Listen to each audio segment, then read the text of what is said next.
Derecho al derecho, los miércoles en Cáceres en la Onda. Siempre, después del doctor Eduardo Benítez Cano, viene el abogado, nuestro amigo colaborador, pues eso, Daniel López Vivas. ¿Qué tal? ¿Cómo estás, Dani? Bienvenido. Buenas tardes, Vicente. Estupendamente. Bueno, yo no sé si porque la semana pasada se celebró aquí el Congreso de Abogados de Familia, se habla un poco de los divorcios, de las separaciones que ahora se están imponiendo, en fin, todos los casos que lleváis en el tema, que quieres hablar de custodia compartida. Pues sí, a ver, me hubiera encantado ir al Congreso, pero desgraciadamente tuve una semana muy achuchada de trabajo y no pude ir, pero es cierto que me hubiera gustado porque sé que había algunas ponencias que me resultaban muy interesantes. Me alegro. Pues ciertamente no es por el Congreso, más bien porque ya veo que se está acabando la temporada y me quedaban aquí algunos temas de los que quería hablar sí o sí, entonces tengo que irlo metiendo como puedo. Efectivamente vamos a hablar de custodia compartida, que es un tema que ya hablamos en el programa. Hoy vamos a hablar de las clases de custodia compartida, que es una cuestión que nunca hemos tocado. Para aclarar un poquito el tema, hay que dejar claro que estamos hablando de una medida que se suele dar ante la separación o divorcio, es decir, simplemente que la pareja se rompa, de dos personas que hayan tenido niños. No hace falta ni mucho menos que hayan estado casados, y lógicamente cuando nos encontramos con la necesidad de regular judicialmente el tiempo que cada uno de esos progenitores va a pasar con sus hijos. Obviamente, como siempre que nos encontramos ante un procedimiento judicial de familia, siempre el juez lo que va a ver es intentar buscar el bien de esos niños por encima de cualquier otra cosa. Esto se supone que es cuando no hay acuerdo. Vamos a empezar por el principio. ¿Qué es la custodia compartida? Pues mira, de una manera genérica y para que lo entiendan los oyentes, la custodia compartida se puede definir como la situación mediante la cual cada uno de los progenitores que ya no están juntos vive con sus hijos durante un periodo de tiempo y de manera igualitaria con el otro progenitor. Es decir, básicamente es todo lo contrario al régimen de custodia monoparental que hemos estado arrastrando durante muchos años en este país, en el que habitualmente se le entregaba la custodia a la madre y el padre, estamos hablando siempre de manera genérica, ¿de acuerdo? Pero hace unos años ciertamente la custodia monoparental era la mayoritaria con muchísima diferencia. Pues como ya decía, en esta custodia monoparental se le entregaba la custodia a la madre y el padre habitualmente lo que tenía era poder pernoctar con los niños fines de semana alternos, la mitad de las vacaciones y verlos por las tardes durante un par de veces a la semana. Este cambio ha venido pues porque la sociedad también ha cambiado, es decir, cada vez hay más padres que están implicados en la crianza de sus hijos y se hacía injusto pues que cuando llegara una separación no pudieran pasar más tiempo con ellos. Por eso desde hace ya unos años el Tribunal Supremo pues ha establecido la custodia compartida como preferente. Ha dicho que en caso de que ambos progenitores pues hayan mostrado ser padres aptos, es decir, que no haya ningún problema, que se hayan hecho cargo de sus hijos, que les hayan alimentado, que les hayan cuidado, que les hayan llevado al colegio, en fin, todas estas cuestiones, pues es el sistema que se tiene que otorgar de manera preferente, siempre que lógicamente se dé unos requisitos, como por ejemplo, siendo el principal, pues que ambos progenitores vivan en la misma localidad. Pero claro, tampoco puede estar llevando al niño a 100 kilómetros para arriba, 100 kilómetros para abajo cada semana. De hecho, aquí en Cáceres, nosotros en López Vivas Abogados, los juicios que llevamos de custodia compartida, la Fiscalía lo pide de manera preferente.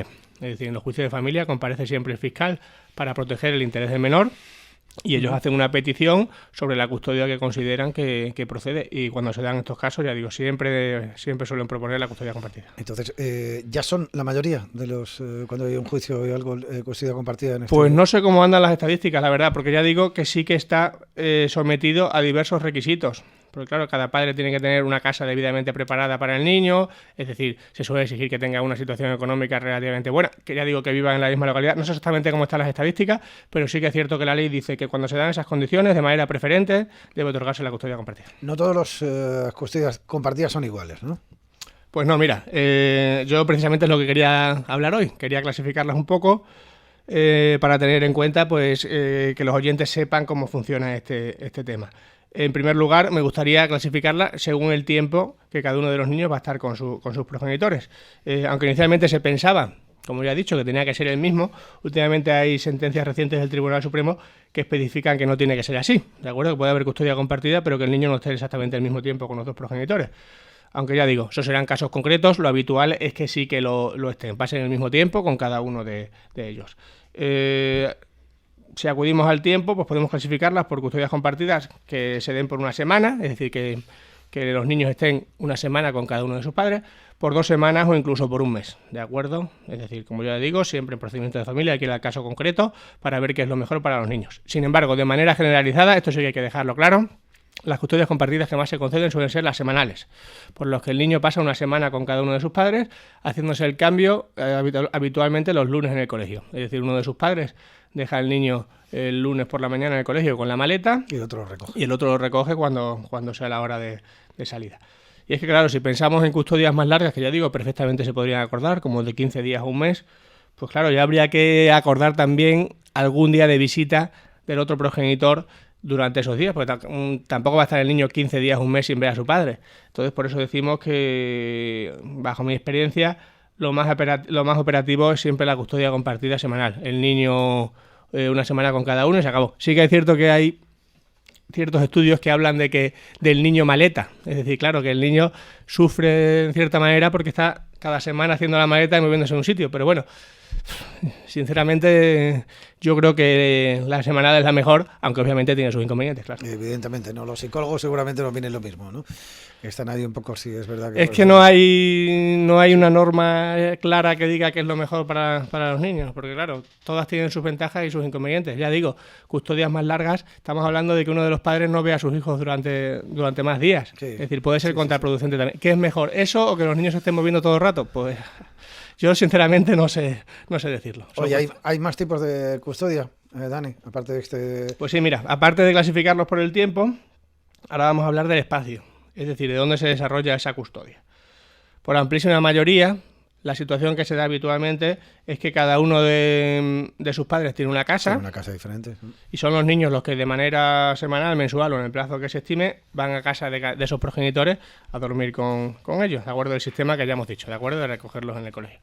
Sin embargo, hay otra cuestión que es más innovadora, aunque ya lleva unos años, que es que los niños se queden en la casa, en el hogar familiar, y sean los padres los que se muevan. Ya digo, es una variedad mucho menos extendida.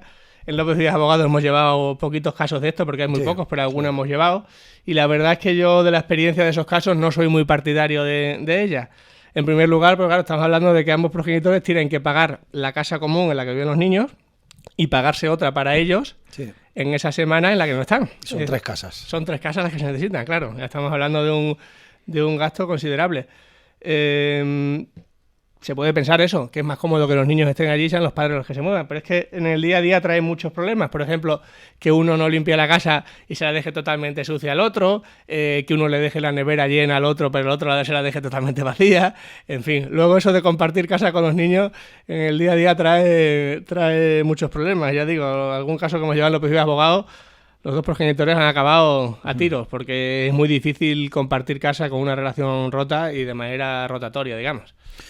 Efectivamente, porque de alguna manera lo que hacemos es un hostal compartido para que venga el padre una semana y luego venga la madre otra semana o 15 días cada uno. Pues sí, ya digo, aquí en este caso el juez siempre va a acordar lo que considere que es mejor para el menor. Si considera que es mejor para el menor que ellos se queden y los padres sean los que se muevan, pues así lo va a acordar.